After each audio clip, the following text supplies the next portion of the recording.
Hey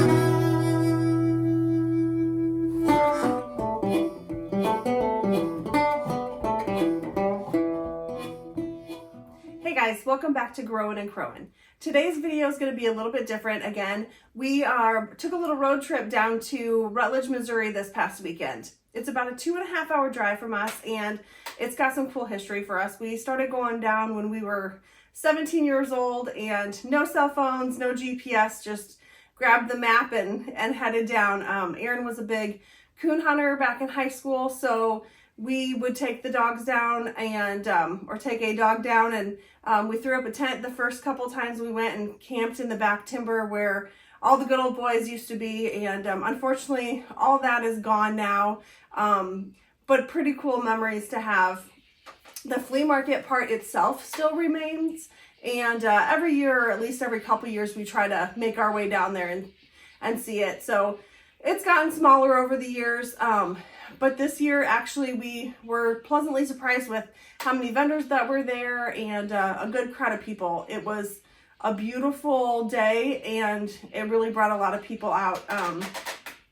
I did also come across some cool footage from the early 90s, and I thought I'd add a few clips of that here so you guys can see. I absolutely love these videos because it shows not only the cars and the location, but the clothes and the people. You know, it's just neat to look back on.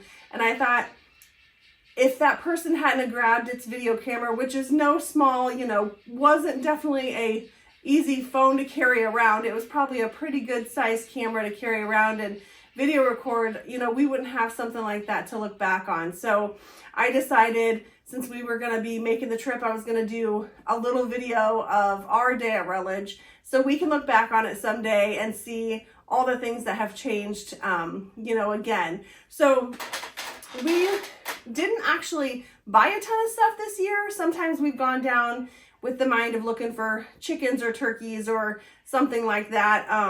In the past, we've gotten some jars and, you know, just random stuff. It's a flea market. You don't know what you're going to find, and that's actually the fun part about it. So we did get, in the past, I bought this trapper's basket, which is still my absolute favorite thing that I've ever bought there. We got the hide that's actually on the floor, and this year I picked up a coyote hide to hang in here to replace the one of Co's that he took to his house. So I was excited to get that, and actually the two guys at the vendor booth were pretty cool. They were the two that actually hunted for the coyotes, skinned them down, and then shipped them off to have them tanned. So it was neat to talk to someone that was not just selling a product that they, you know, bought and then they were reselling. They had the story behind it, and it was kind of a cool, you know, way to support them.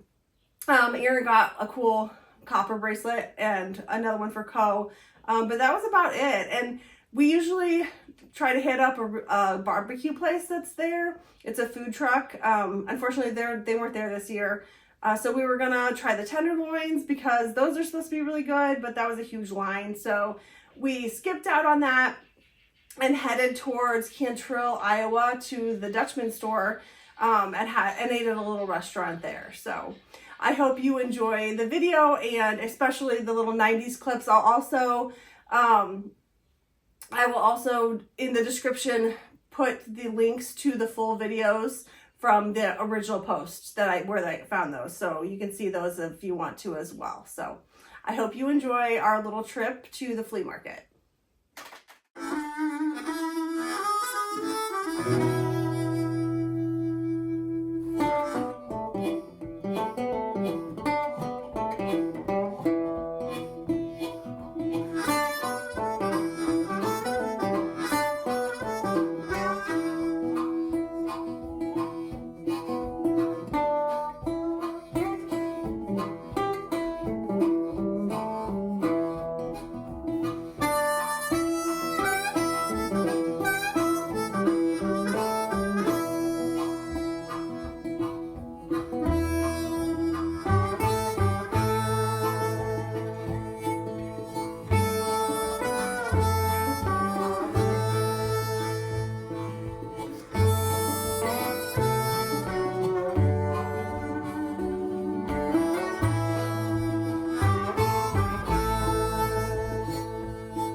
If you're familiar with Rutledge, you know the big blue bus that sits in the center that's stuffed full of junk that's probably been there for years, but it's an absolute picture must for me. So I was getting a little bit of a video clip of it, and a gentleman walked up and said it was for sale, which of course, you know, everything is for sale down there. But I asked him how old it was, and he said actually it's been there since 1986. And so he showed me the license plate, and I had to get a picture of that. This little old gentleman that's right next to it, I'm not sure, but I believe he is the gentleman that owns the bus. And I wish I would have been brave enough to sit down and ask him for an interview, because man, I bet he could tell some stories. We've bought some guineas from him in the past, and he's just a cool old guy. And didn't get to talk to him too much this time because he had lost his coffee cup, so we helped him find that and then moved along. But the blue bus is definitely one of my favorite things there.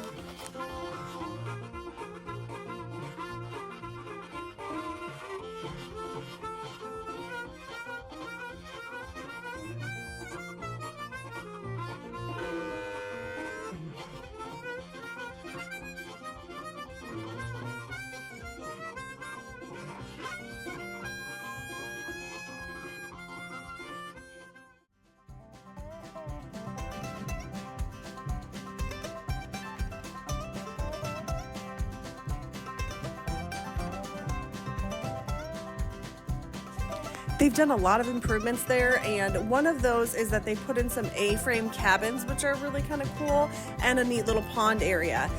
This is actually where the timber used to be, where we would go back and camp with all the coon dogs. And then if you found a coon dog that you wanted to possibly buy, you could take it out in that timber that night and do a little trial run with it. So I do remember Aaron going out and doing that, and just to hear all the dogs barking and howling and bawling in the background was something that's pretty awesome and such a neat memory. So we walked back that way with the kids and kind of showed them where we camped and stuff like that. From there, we headed back towards home and went through Cantrell, Iowa, and had lunch at a little restaurant that we had never been to before. It was right across the street from the Dutchman store. So this is a grocery store that's kind of similar to the Stringtown grocery store that we like to go to out in Kalona, Iowa. They have a lot of bulk goods and stuff like that. I do personally enjoy Stringtown a little bit better. However, this Dutchman store has good deals on meat quite often. So we were able to pick up some ham to slice, and Aaron got a brisket and some sweet corn. So we actually had the brisket and sweet corn for supper last night. That was really a good treat. I grabbed some onions to plant in the garden this year, and just a few other things, some cheese and that sort of stuff. They did have lots of plants, but I didn't get them just yet because I'm not quite there with the garden and the soil that we need to have done. So it was a nice quick little stop, and then we headed home to enjoy the rest of the day. Thanks for joining us today on our little road trip adventure. If you enjoyed this video, I'll link you to a video where we went to Stringtown and Kalona, so you can check that out as well. Thank you so much, and we hope to see you soon.